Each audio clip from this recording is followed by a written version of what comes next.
Something pretty remarkable is happening with GLP-1 medications in the United States. More Americans than ever are taking medications like Wegovy, Zepbound, Ozempic, and Mounjaro. And at the same time, something we haven't seen in decades is happening. The U.S. obesity rate is actually going down. But here's where things get really interesting. Just as these medications are becoming more popular and potentially changing the trajectory of obesity in this country, some employers and health plans are starting to pull back coverage for them. So what's going on? Are GLP-1s actually changing America's obesity epidemic? Why are employers suddenly saying, we're not paying for this anymore? And perhaps most importantly, if you take a GLP-1 because you have obesity and another health condition, does this coverage pullback affect you? Let's break all of this down. Let's start with just how big this GLP-1 boom has become.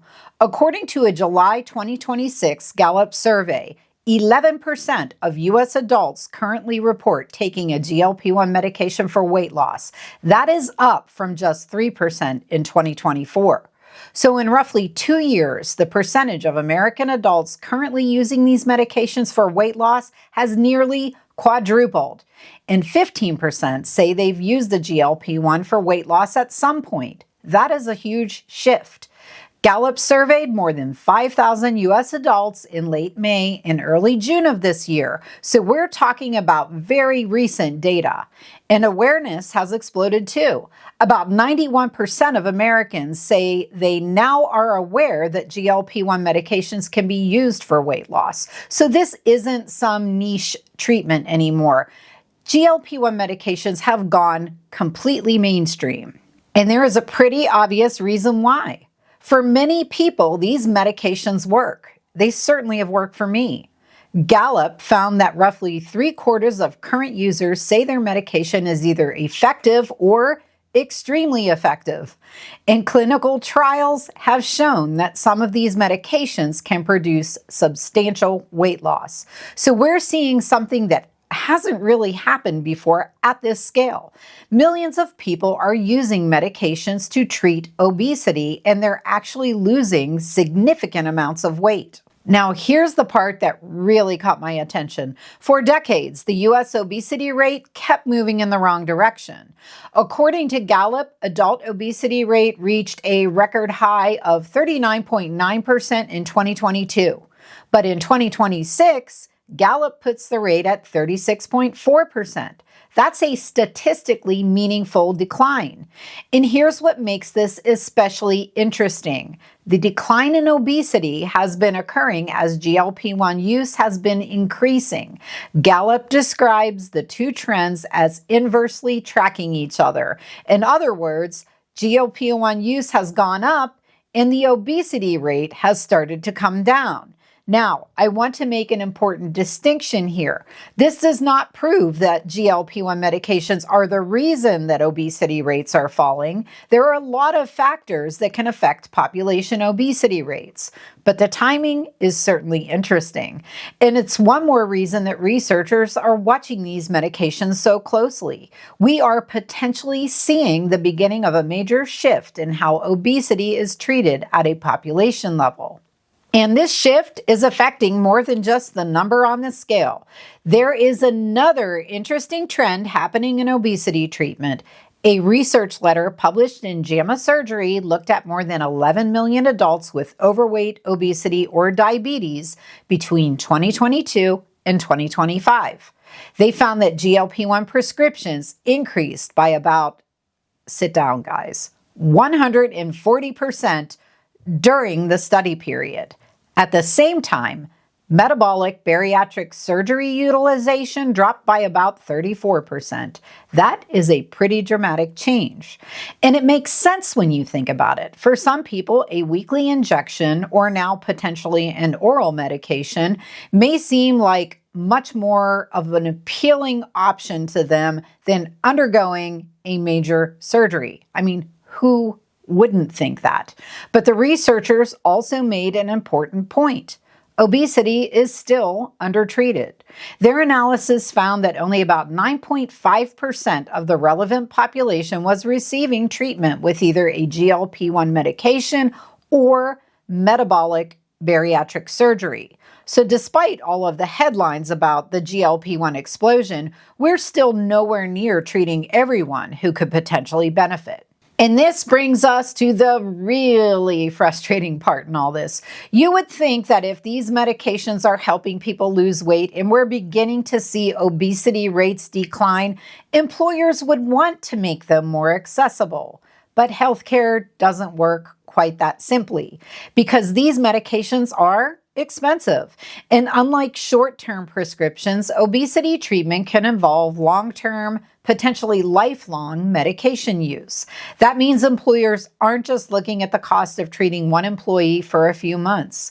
They're looking at what happens when potentially millions of dollars are spent year after year. And some employers have decided that the price tag is just simply too high. Reuters reported that about 10% of employers that currently cover GLP-1 medications for obesity say they plan to stop covering them, according to a Business Group on Health survey. A separate Mercer survey found about 5% of large employers plan to do the same.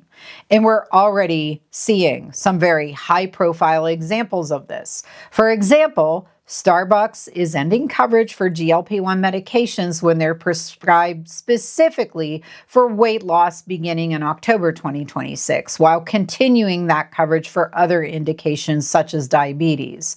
And Cigna has also ended weight loss GLP-1 coverage for its own employees. So this is not just some theoretical possibility, it is happening.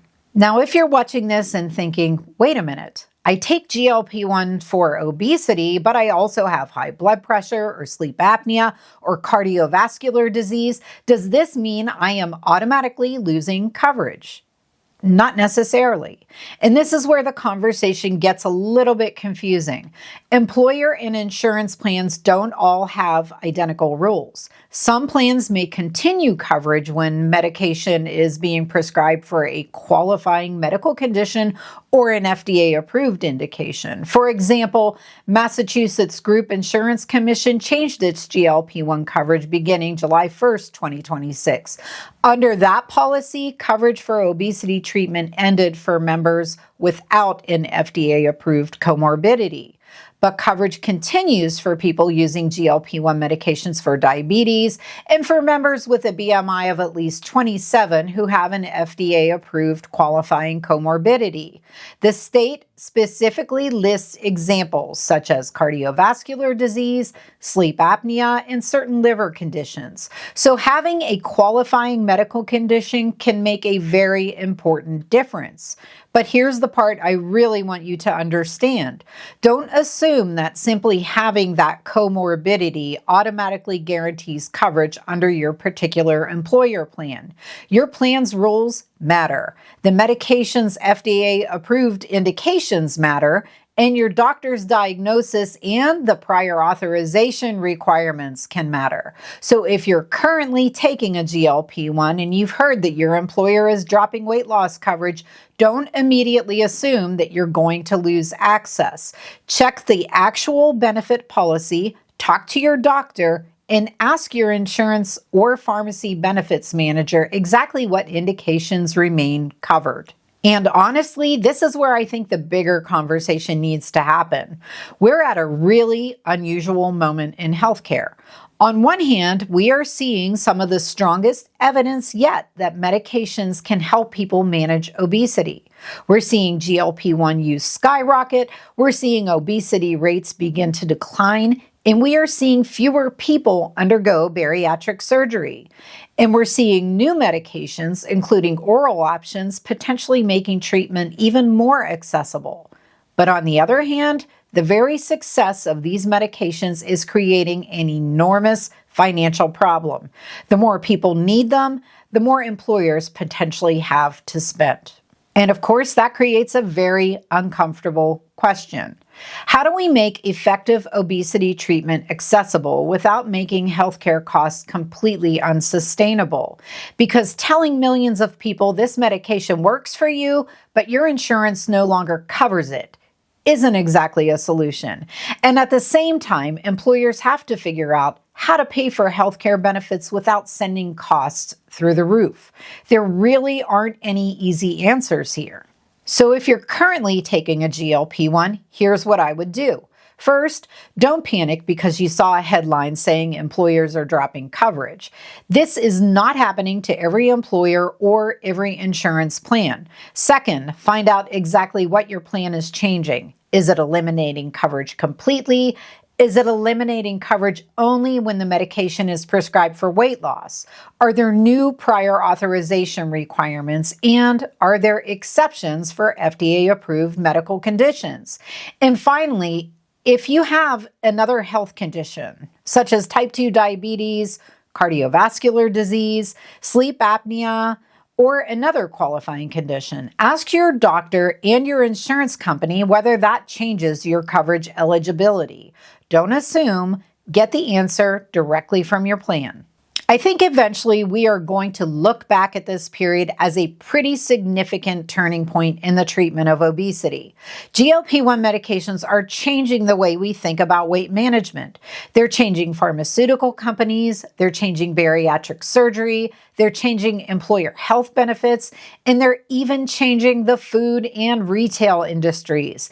And now, for the first time in decades, we are seeing the U.S. obesity rate actually move downward. But the next big question isn't simply, do GLP-1 medications work? For millions of people, we already have a pretty good answer to that. The bigger question is, who's going to pay for them? And I have a feeling we're going to be talking about that question for quite some time. If you're taking a GLP-1 medication, let me know in the comments. Has your insurance or employer changed your coverage, or are you still covered? I'd really like to hear what you're seeing because these policies are changing quickly. If you found today's video to be helpful, don't forget to subscribe. Thanks so much for joining me today, and I'll see you in the next one.